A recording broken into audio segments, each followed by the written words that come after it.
I'm Clarissa, and I love art, so I'm inspired by Hung Liu. Hung is considered one of the greatest Chinese painters living in the United States. She grew up in China during the Cultural Revolution. It was a very difficult time when many people were forced to leave their homes and live in the countryside. They worked long days in the fields to serve the communist revolution.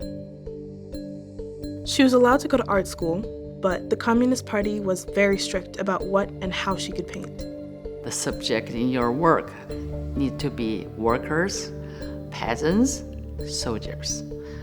Art and literature just a part of a big revolutionary machine. The socialist realism style she was being taught didn't reflect the reality she saw around her. She wanted to paint what she saw and what she felt, so she did much of her painting in secret. I have a tiny box put in my bag, cut my brushes very short, so everything I did in the kind of secrecy. In 1984, Hung immigrated to California. That's when she was able to become the artist she wanted to be. The big difference is that you're free thinking as an artist.